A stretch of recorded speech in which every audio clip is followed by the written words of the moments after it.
ধারা হচ্ছে 302 এবং বিস্ফোরকের 3 এবং 6। এই মোকদ্দমায় এজাহারে মেয়র আইবিকে 6 নম্বর আসামি দেখানো হয়েছে। এজাহারের বর্ণনা মতে এই 89 জন আসামি, 1 থেকে 150 অজ্ঞাতনামা আসামিরা বিস্ফোরক এবং গুলি করে এজাহারকারীর সন্তান সুরজ মিয়াকে তারা হত্যা করেছে। এই মোকদ্দমায় এই ভিকটিমকে কে গুলি করেছে কোনো বর্ণনা নাই, কে বিস্ফোরণ ঘটিয়েছে তারও কোনো বর্ণনা নাই।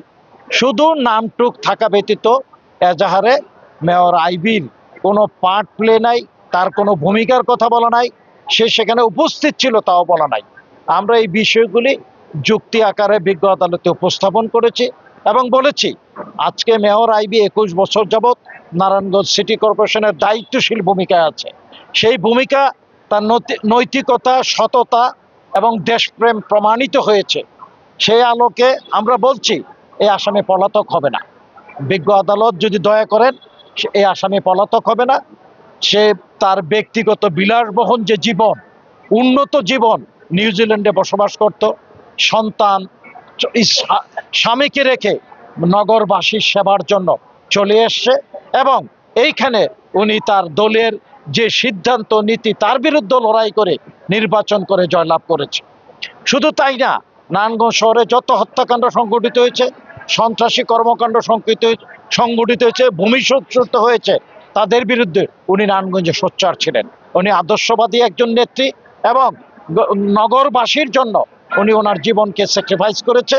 এসি কেনার কথা ভাবছেন? ভিশন দিচ্ছে যে কোনো এসিতে 15% নিশ্চিত ছাড়। এছাড়াও থাকছে মানি ব্যাক গ্যারান্টি নিশ্চয়তা। আমরা সেই আলোকে, যেহেতু বিচার ব্যবস্থা আজকে সেপারেশন হয়েছে, সেই খেলা একজন ভালো মানুষ এবং আদর্শবাদী নেতা আজকে দেশে প্রয়োজন।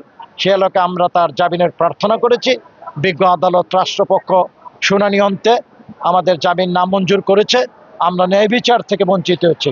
আমরা উচ্চ আদালতে যাব, সাংবিধানিক আদালতে, যে আদালত আজকে আমরা মেয়র আইবির জামিন মঞ্জুর করবেন, এটা আইনানুগভাবে এবং নৈতিকভাবে আমরা বিশ্বাস করি। কারণ তার বিরুদ্ধে কোনো অভিযোগ নাই, নাম থাকা ব্যতীত তার পার্ট প্লে নাই, তার বিরুদ্ধে কোনো ওভারঅ্যাক্ট নাই। বিজ্ঞ মহামান্য উচ্চ আদালত আমাদের জামিন মঞ্জুর করবেন এবং আমরা মহামান্য উচ্চ আদালত থেকে ন্যায় বিচার প্রাপ্ত হব।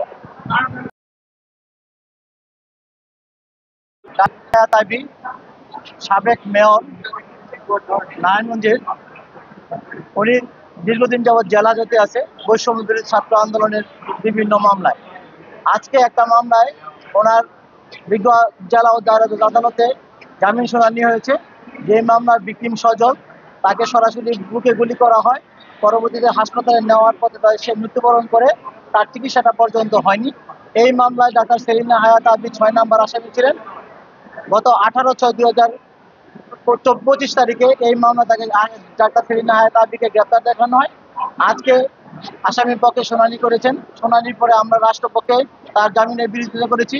দীর্ঘ শুনানি অন্তে আমাদের জেলা ও দায়রা আদালতের বিজ্ঞ বিচারক শামীম আজাদ সাহেব আসামির জামিন নামঞ্জুর করেছেন। আসামি আইবি তৎকালীন সরকারের, ফ্যাসিস্ট সরকারের একজন সক্রিয় সদস্য এবং বড় ভূমিকা পালন করেছেন। নারায়ণগঞ্জের যে দুইটা বিষয় ছিল, যে শামীম ওসমান এবং আইবি, দুইজন ব্যক্তি, তারা সরকারের মদদে, প্রত্যক্ষ মদদে ছাত্র বৈষম্য আন্দোলনকে নস্যাৎ করার জন্য যে ভূমিকা নিয়েছে, সেই ভূমিকার কারণেই তার বিরুদ্ধে স্পেসিফিক অ্যালিগেশন আছে মামলায়। এই কারণেই বিজ্ঞ আদালত তার জামিনের আবেদন